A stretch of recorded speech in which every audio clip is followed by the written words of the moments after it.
Okay, so you always learn something. We purchased a house that was foreclosed on via auction. We ended up getting the home. Apparently, you don't get a key with it. Um, so we went to the front door. It was locked. We then went around the back, and as you can see, there was a lot of bushes in the back. There's actually a pretty steep slope right there that we had to climb up. And you also can see that there is a stairway or staircase. Um, Once we were able to get up, there was a small patio, cement patio. You can see a lot of weeds, and now there is the deck, and that is Scott at the door. The window, where's the glass? The glass was broken and boarded up. We think that the owner that lived there had passed away in the house and they had to get her out. So they broke the glass in the door so they could get her out. So we don't have a key. So Scott brought this drill. And now he's looking in through the hole he created. He could put his arm in there and he is unbolting it, unbolting the door. We purchased this house sight unseen, built in 1962. The door opens and voila, there's a small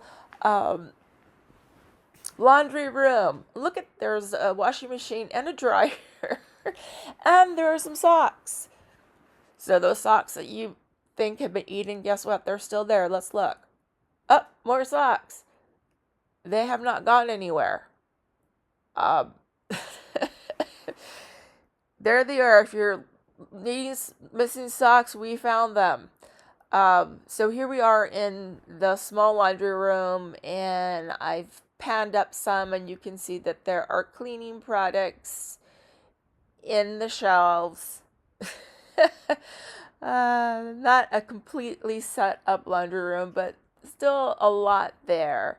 Um, like I said, we purchased this house sight unseen via an auction.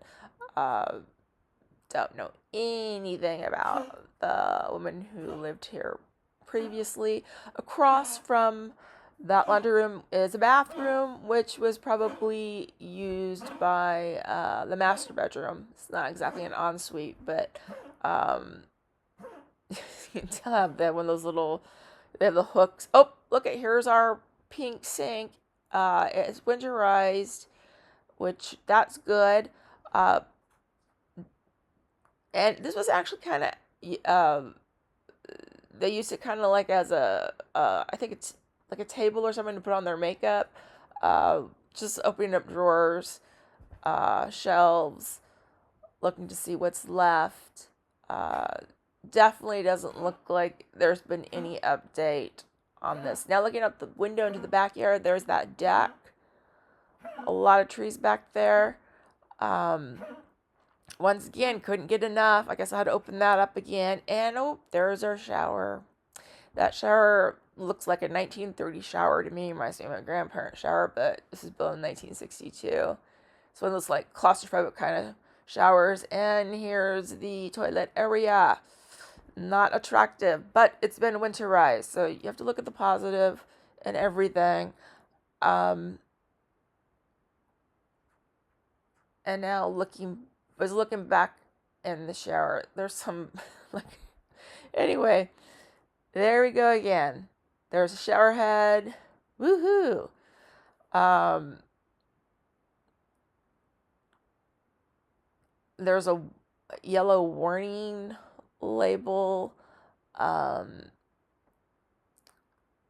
Coming back around, and the laundry room decided to go walking out on the deck, and the apparently I shut the door. Very nice. Um, and decided to walk through the deck. There are two sliders back there. I decided to go into the furthest slider. You walk in, that's actually the family room. If you can tell, over to the left, there's a fireplace. Now, if you go turn to the right, that is actually the living room. And instead of having a wall that completely divided it, it looks like, oh, now we're going to the kitchen anyway. Instead of having that wall to divide it, see that sheet that they were using as a division or divider? Um, I would think that it probably was a full wall. Maybe they made the choice to, kind of opening that wall, so your living room and your family room are like one room, kind of like a great room. There's the fireplace, which actually one of the ideas is to move the stove there. So, yeah, furniture, the rocking chair. Um, just panning around,